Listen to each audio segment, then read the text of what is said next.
მოგესალმებით ბატონო. თითქოს გადავაგორეთ ეს ვირუსების სეზონი, მაგრამ როგორც ჩანს, ისევ რჩება. რა ეტაპზე ვართ, იმიტომ რომ საკმაოდ სოციალური ქსელი აჭრელებულია ესეთი ტექსტებით, რომ თავი ვერ დავაღწიეთ ამ ბრჭყალებში მკვლელ ვირუსს. როგორია ვითარება დღეს? პირველ რიგში, რა თქმა უნდა, ესეთი შეფასება გრიპის ვირუსთან დაკავშირებით სამწუხაროდ სწორია.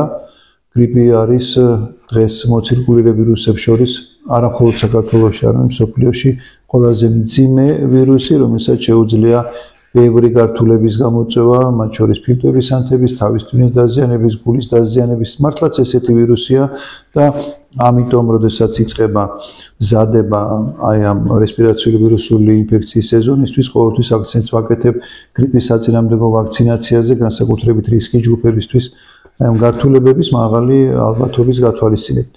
რაც შეეხება კითხვას, როდის აქ ალბათ ისე უნდა მოვიშველიო დაავადებათა კონტროლის ეროვნული ცენტრის სტატისტიკა, რომელიც მრავალწლიანი სტატისტიკა, რომლის მიხედვითაც გრიპი საქართველოში მისი პირველი შემთხვევები ჩნდება ნოემბრის თვიდან და გრძელდება მარტი-აპრილის ჩათვლით.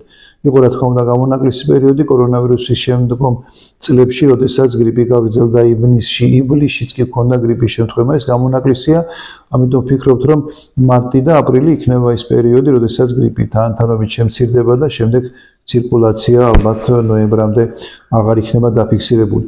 რაც შეეხება პიკს, აქაც შეგვიძლია მოვიშველიოთ ის სტატისტიკა, რასაც დაავადებათა კონტროლის ეროვნული ცენტრი გვადლევს და ამ სტატისტიკაზე დაყრდნობით შეგვიძლია ვთქვათ, რომ მაქსიმალური აქტიურობა გრიპისა და მწვავე რესპირაციული ვირუსული ინფექციების წელს მოვიდა კალენდარული წლის მე-7 კვირას.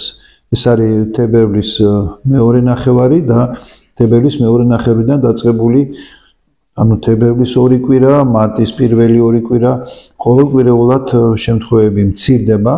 შემთხვევები პირველ რიგში რა თქმა უნდა მხედველობაში გვაქვს გრიპი და დღევანდელი მდგომარეობით ეს სტაბილური შემცირება ფიქსირდება. მე-11 კვირის მონაცემებით ახლა ბოლო მონაცემია 85%-დან გრიპის საერთო წილი შემცირდა 70%-მდე, მაგრამ ნათელია რომ მაინც მაღალი რჩება 50%-ზე მეტი იდენტიფიცირებული ვირუსების გრიპს მიეკუთვნება, მაგრამ ჩვენ საბოლოო ჯამში შემცირების ტენდენციას ვაფიქსირებთ, რაც არის ძალიან მნიშვნელოვანი.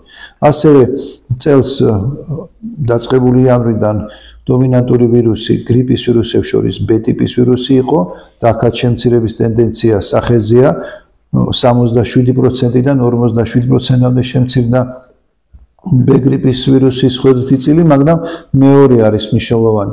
საავადმყოფოებზეა საუბარი და არა პირველადი ჯანდაცვის ცენტრში მკვეთრად მოიმატა რესპირაციული სინციტიური ვირუსით გამოწვეულმა ინფიცირებამ.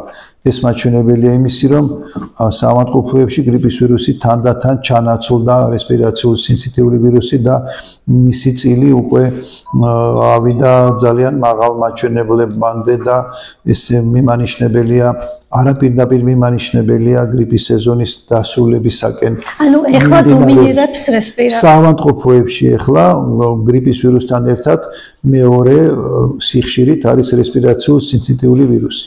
ეს არის მნიშვნელოვანი. ამ თვალსაზრისით, როდესაც ჩვენ გრიპზე ვსაუბრობთ საავადმყოფოებში, უფრო მეტი მოლოდინი გვაქვს ფილტვების ანთების, როგორც გრიპის ყველაზე დამახასიათებელი გართულების, რესპირაციული სინციტიური ვირუსის შემთხვევაში პედიატრიულ საავადმყოფოში უფრო მეტი მოლოდინი გვაქვს და რეალურადაც ესეა, ძალიან მოიმატა ბრონქიოლიტით გამოწვეულმა ჰოსპიტალიზაციამ.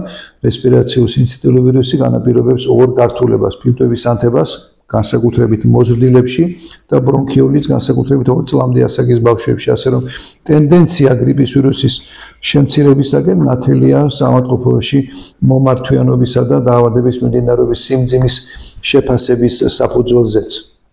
ეს მეორე ვირუსი, რაც ახსენეთ, მისი ძირითადი ნიშნები რა არის, როგორ უნდა მივხვდეთ, რომ ეს ის არის და უნდა მივმართოთ კლინიკას.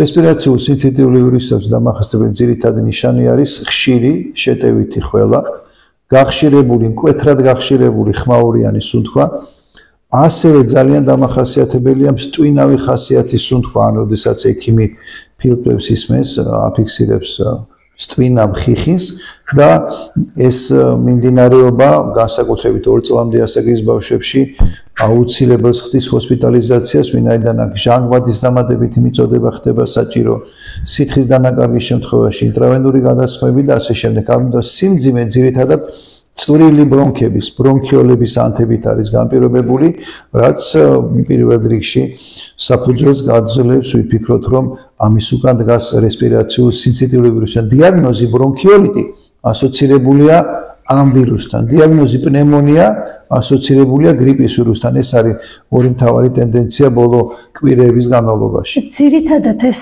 რა ასაკზეა საუბარი? 2 წლამდე ასაკის ბავშვი, განსაკუთრებით მაღალი რისკია წლამდე ასაკის ბავშვი, სადაც ამ გართულების ალბათობა არის ძალიან მაღალი. მოზრდილებში შეიძლება ეს ვირუსი ესეთი თვითლიმიტირებადი ესე ტერმინს ვიყენებთ, ყოველგვარი მკურნალობის გარეშე თავისით სიმპტომები თან შემცირდეს, მაგრამ 2 წლამდე ასაკის ბავშვებში ჰოსპიტალიზაციის რისკი საკმაოდ მაღალია. ახლა მიმყოფებით ეგრეთ წოდებულ გარდამავალ პერიოდში შესაბამისად ამ ვირუსების ციკლის ჩამთავრების შემდეგ ან რისთვის უნდა მოვემზადოთ? ვირუსების ციკლის ჩამთავრების შემდეგ გვექნება საკმაოდ ხანგრძლივი პერიოდი, როდესაც ძირითადი მიმართვიანობა იქნება პირველადი ჯანდაცვის რგოლში და იქ უკვე ვილაპარაკებთ გაციების მაღალ მაჩვენებელზე. გაციება ეს არის დაავადება, რომლისთვის ტიპიურია დაბალი ტემპერატურა, ვთქვათ 37-37.5 ფარგლებში შესაძლებელია სიცხე საერთოდ არ იყოს, მაგრამ იქ წამყვანი არის ცემინება, ცხვირიდან გამონადენი, მსუბუქი ყელის ტკივილი. იშვიათი შედარებით ყველა. ანუ გაციების სიმპტომატიკა არის მსუბუქად მიმდინარე სიმპტომატიკა, მას არ ჭირდება ჰოსპიტალიზაცია და ძირითადი ვირუსი იქნება რინოვირუსი, პარაგრიპის ვირუსი, კორონავირუსი, ოღონდ ძველი კორონავირუსი და ასე შემდეგ. ანუ ჩანაცვლება გრიპის ვირუსით მოხდება აი ამ სამი ტიპის ვირუსი. კორონავირუსი რჩება დღეს ისევ? კორონავირუსის მაჩვენებელი ბოლო კვირის განმავლობაში იყო 2%, ძალიან დაბალი, მისი აქტიურობა ზუსტად აი ამ ფარგლებში იყო. ჩვენ მქონდა რამდენიმე კვირა, როდესაც საერთოდ დაფიქსირებულა ლაბორატორიულად კორონავირუსი, ან მისი მაჩვენებელი 3-4% იყო, ამიტომ პერიოდულად ფიქსირდება, მაგრამ ძალიან დაბალი ინტენსივობით. და ერთსაც კითხავთ ამ მეორე დომინანტ ვირუსთან დაკავშირებით, თქვენს კლინიკაში როგორია ამჟამად მომართვიანობა? ჩვენს კლინიკაში ამჟამად ორი ძირითადი განმაპირობებელია სამოწყოფოში მოხვედრის, ეს არის ფილტვების ანთება და ბრონქიოლიტი.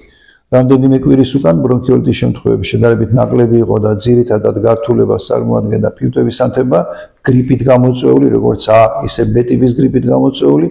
ეხლა თანდათან მატულობს პრაქტიკულად ყოველკვირეულად მატულობს ბრონქიოლიტით ჰოსპიტალიზაციის მაჩვენებელი, რაც მიმანიშნებელია იმისი, რომ გრიპის ხვედრითი წილის შემცირების კვალდაკვალ თანდათან მოიმატა აი ამ მეორე ტიპის რესპირაციულ სინციტიურმა ვირუსმა. გასაგებია. მადლობა.